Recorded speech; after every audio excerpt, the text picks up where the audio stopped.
श्रीगुरुभ्यो नमः। हरिः ओम्।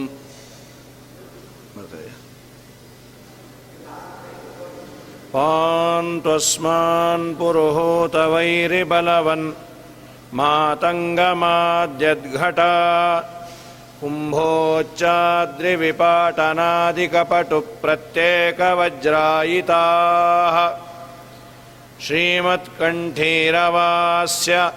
प्रततसुनखरादारितारातिदूर प्रध्वस्तध्वान्तशान्त प्रविततमनसा भावितानाकिवृन्दैः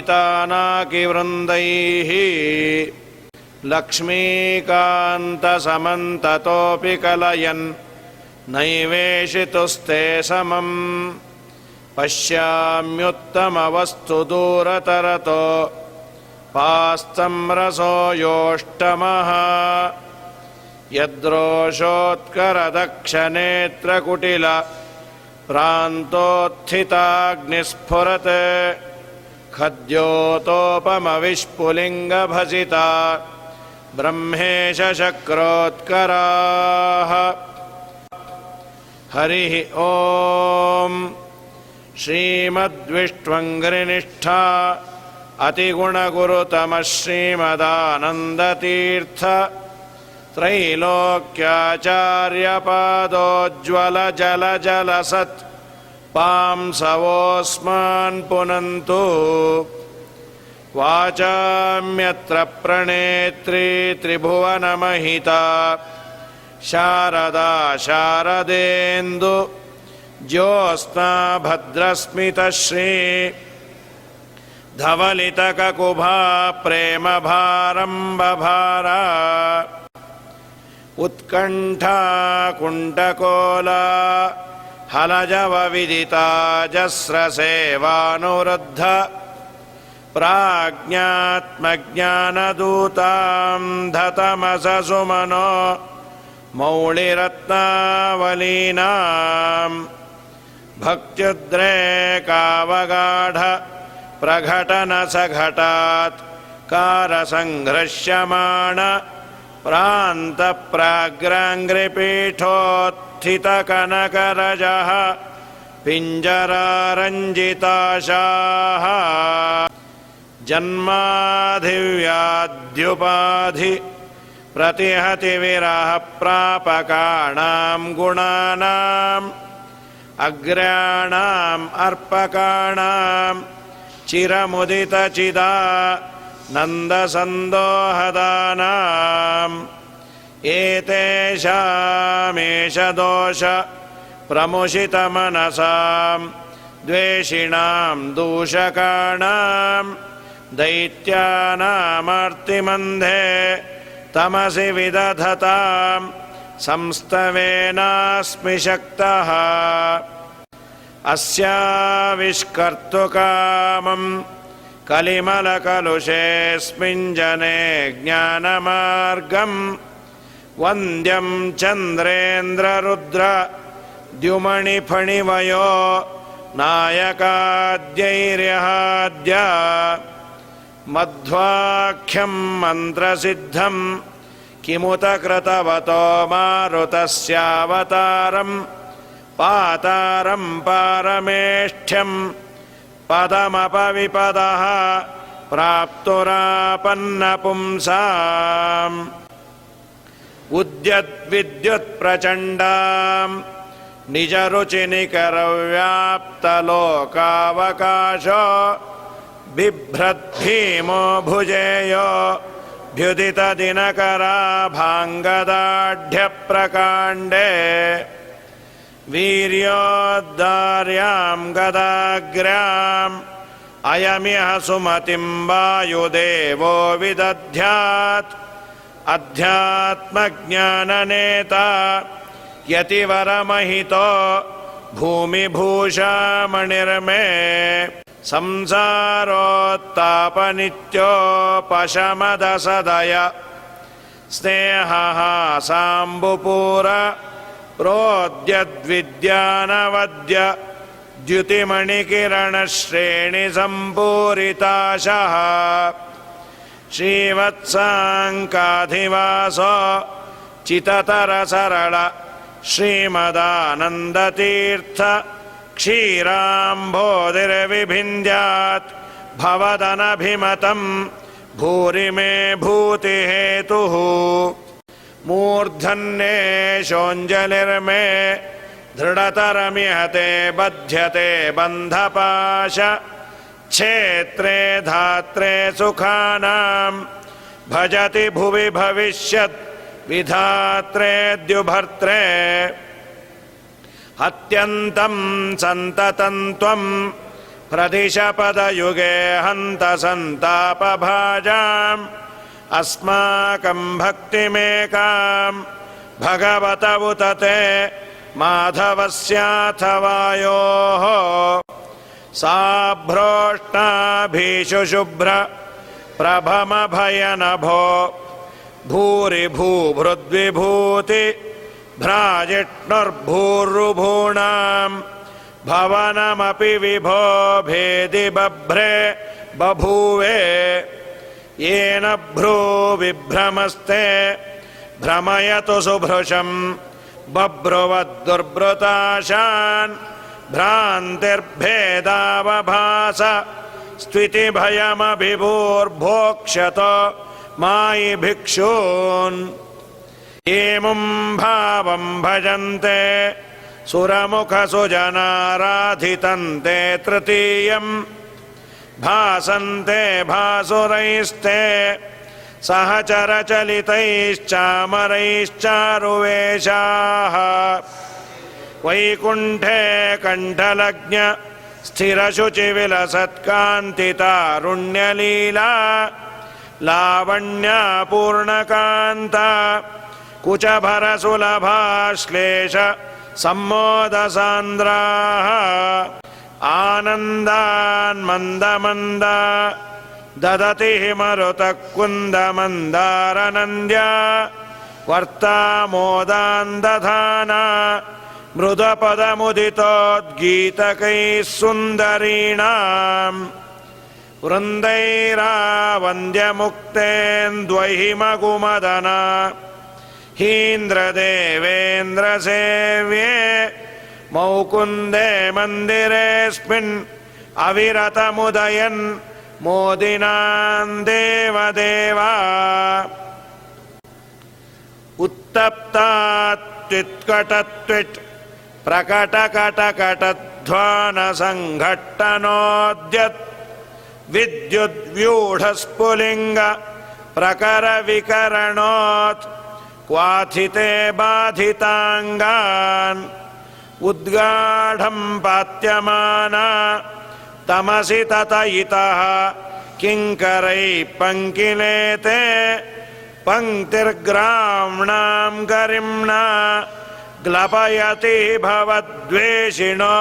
विद्वदाद्या अस्मिन्नस्मद्गुरूणां हरिचरणचिरध्यानसन्मङ्गलानां युष्माकं पार्श्वभूमिं धृतरणरणिक स्वर्गिसेव्यां प्रपन्नः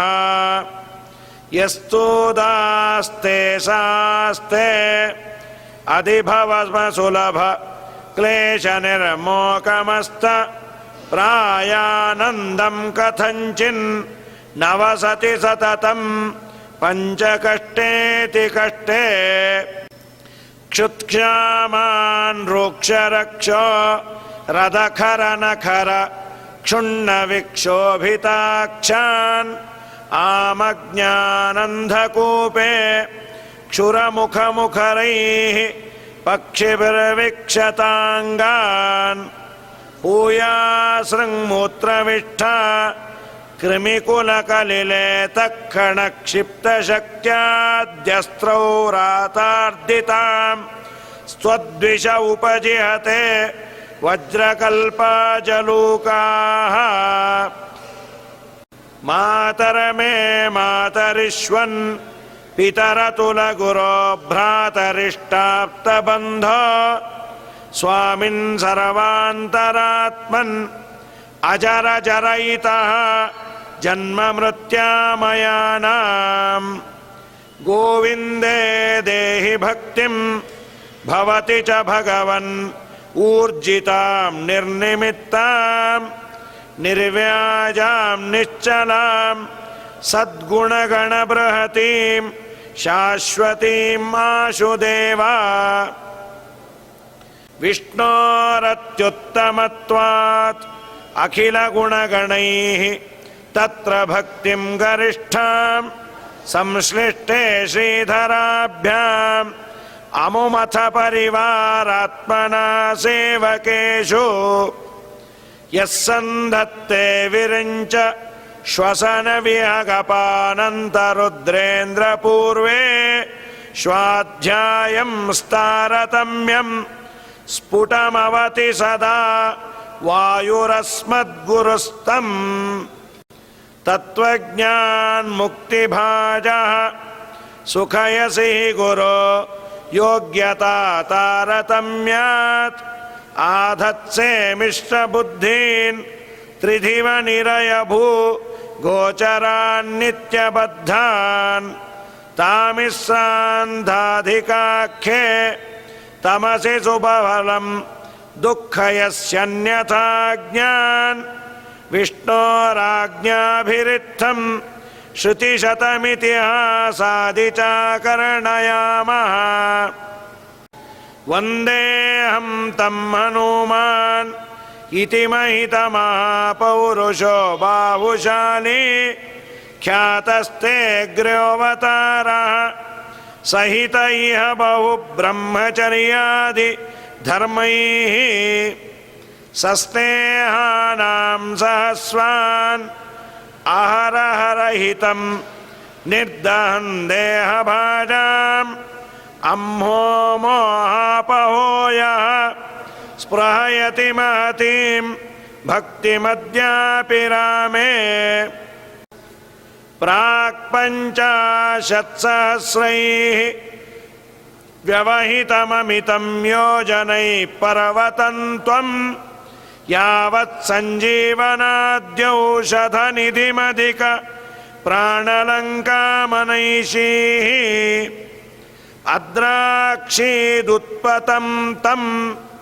ततवुत गिरिमुत्पाटयन्तं गृहीत्वा यान्तं के राघवाङ्घ्रौ प्रणतमपि तदैकक्षणे त्वां हि लोकः क्षिप्तपश्चात् सलीलं शतमतुलमते योजनानां स उच्च स्थावद्विस्तारवांश्चाप्युपललव इव व्यग्रबुद्ध्या त्वयातः स्वस्वस्थानस्थितातिस्थिरशकलशिला जालसंश्लेषनष्टच्छेदाङ्कप्रागिवाभूत् कपिवरवपुषस्ते नमः कौशलाय दृष्ट्वा दुष्टाधिपोरः स्फुटितकनकसद्वरमगृष्टास्थिकूटं निष्पिष्टं हाटकाद्रि प्रकटतटतटाकातिशङ्को जनोऽभूत् येनाजौ रावणारि प्रियनटनपटुः मुष्टिरिष्टं प्रदेष्टुं किन्नेष्टे मे सतेष्टा पदकटकतटित्कोटिभामृष्टकाष्ठः देव्यादेशप्रणीति द्रहिणहरवरावध्यरक्षो विघाता द्यासेवोद्यद्रयार्धः सह भुजमकरोत् रामनामा मुकुन्दः दुष्प्रापे पारमेष्टे करतलमतुलं मूर्ध्नि विन्यस्य धन्यं तन्वन्भूय प्रभूत प्रणय विकसिताब्जे क्षणस्त्वेक्षमाणः जघ्ने निघ्नेन विघ्नो बहुलबलबकध्वंसनात् येन शोचत् विप्रानुक्रोशपाशैः असुविधृतिसुखस्यैकचक्राजनानां तस्मै ते देव कुर्मः कुरुकुलपतये कर्मणा च प्रणामान् किर्मीरं दुर्मतीनां प्रथममत च यो नरमण निरममाथ निर्मृत्नन्नत्ययत्नं विजरवरजरासन्धकायास्ति सन्धीन् युद्धे त्वं सत्वरेव पशुमिव दमयन् विष्णुपक्षद्विडीशं यावत् प्रत्यक्षभूतं निखिलमकभुजं तर्पयामासितासौ तावत्यायोजितृप्त्या किमु वद भगवन् राजसूयाश्वमेधे क्ष्वेणाक्षीणाट्टहासं तवरणमरिहन्नुद्गदोद्दामबाहो बक्वक्षोहिण्यनीक क्षपणसुनिपुणं यस्य सर्वोत्तमस्य शुश्रूषार्थं च कर्थ स्वयमयमिह संवक्तुमानन्दतीर्थ श्रीमन्नामन् समर्थः त्वमपि युवयोः पादपद्मं प्रपद्ये दृक्यन्तीं हृद्रोहं मां धृतमलिलबलात् द्रावयन्तीमवीद्य निद्रां विद्राव्य सद्यो रचनपटुमथा पाद्यविद्यासमुद्रा वाग्देवी सा सुविद्या द्रविणदविदिता द्रौपदी रुद्रपत्न्यात् उद्रिक्ता द्रागभद्रात् रहयतु दयिता पूर्वभीमाग्नयाते याभ्यां शुश्रूषरासीः कुरुकुलजनने क्षत्रविप्रोदिताभ्यां ब्रह्मभ्यां ब्रह्मिताभ्यां चितिसुखवपुषा कृष्णनामास्पदाभ्यां निर्भेदाभ्यां विशेषात् द्विवचनविषयाभ्यामुभाभ्याममूभ्यां तुभ्यं च क्षेमदेभ्यः सरसिजविलसल्लोचनेभ्यो नमोऽस्तु गच्छन् सौगन्धिकार्थं पतिसानुमतः पुच्छमच्छस्य भीमः प्रोद्धर्तुं नाशकत्स त्वमुमुरो वपुषा भीषयामास चेति पूर्णज्ञानौजसोस्ते गुरुतमवपुषोः श्रीमदानन्दतीर्थ क्रीडामात्रं तदेतत् प्रमददसुधियां मोहकद्वेषभाजाम् बह्वीकोटिरटीकः कुटिलकटुमतीन् उत्कटाटोपकोपान् द्राक्षत्वं सत्वरत्वाच्चरणदगदया पोथयामासिथारीन् उन्मत्या तथ्यमित्या त्ववचनवचनात् उत्पतस्तां स्ततान्यान् प्रायच्च स्वप्रियायै प्रियतमकुसुमं प्राणतस्मै नमस्ते देहादुत्क्रामितानाम् अधिपतिरसताम् अक्रमाद्वक्रबुद्धिः क्रुद्धक्रोधैकवश्यः कृमिरिव मणिमान् दुष्कृति निष्क्रियार्थं चक्रे भूचक्रमेत्य क्रकचमिव सतां चेतसः कट्टशास्त्रं दुस्तर्कं चक्रपाणेः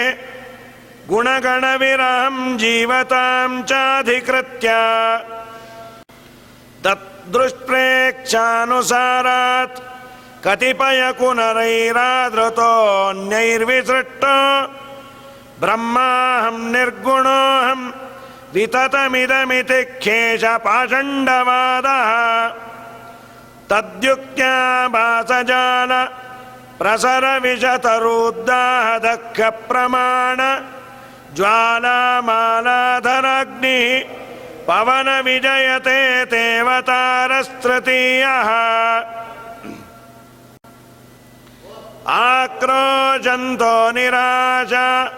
भयभरविवशश्वाशयाश्चिन्नदर्पाः वाशन्तो देशनाशस्त्विति बत कुदयां नाशमाशादशाशु धावन्तो श्लीलशीला विततशपथ शापा शिवा शान्तशौर्याः त्वद्व्याख्या सिंहनादे सपदि ददृशिरे मायि गोमायवस्ते त्रिष्वप्येवावतारेश्वरिभिरपगृणं हिंसितो निर्विकारः सर्वज्ञः सर्वशक्तिः सकलगुणगणा पूर्णरूपप्रगल्भः सच्चन्दमृत्युः सुखयसि सुजनं देवकिं चित्रमत्र त्राता यस्य त्रिधाम जगदुतवशगं किङ्कराः शङ्कराद्याः उद्यन्मन्दस्मितश्री मृदुमधुमधुरालापपीयूषधारा पूरासेकोपशान्त सुखसुजनमनोलोचना पीयमानम् सन्द्रक्खे सुन्दरं सं दुहदियमहदानन्दमानन्दतीर्थ श्रीमद्वक्त्रेन्दुबिम्बं दुरितनुदुदितं नित्यदाङ्कदानु प्राचीनाचीर्णपुण्योच्चयचतुरतरा चारतश्चारुचित्तान् अत्युच्चां रोचयन्तीं श्रुतिचितवचनां श्रावकाश्चोद्यचुञ्चून् व्याख्यामुत्कातदुःखां चिरमुचितमहाचार्यचिन्तारतांस्ते चित्रां सच्चास्त्रकर्त चरणपरिचरां श्रावयास्मांश्च किञ्चित् पीठे रत्नोपक्लृप्ते रुचिररुचिमणिर्ज्योतिषा सन्निषण्णं ब्रह्माणं भाविनं त्वां ज्वलति निजपदे वैदिकाद्या हि विद्याः सेवन्ते मूर्तिमत्यः सुचरितचरितं भाति गन्धर्वगीतं प्रत्येकं देवसंसत् स्वपि तव भगवन्नर्तितद्यो वधूषु अनुक्रोशैरजस्रं जनिमृतिनरयादूर्मिमालाविलेऽस्मिन् संसाराब्धौ निमग्नां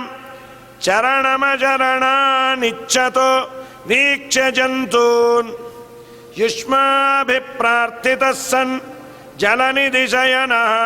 सत्यवत्यां महर्षेः व्यक्तश्चिन्मात्रमूर्तिः न खलु भगवतः प्राकृतो जातु देहः अस्तौ व्यस्तं समस्त श्रुतिगतमधमैरत्नपूगं यथान्दैः अर्थं लोकोपकृत्यै गुणगणनिलयः सूत्रयामास कृत्स्नम्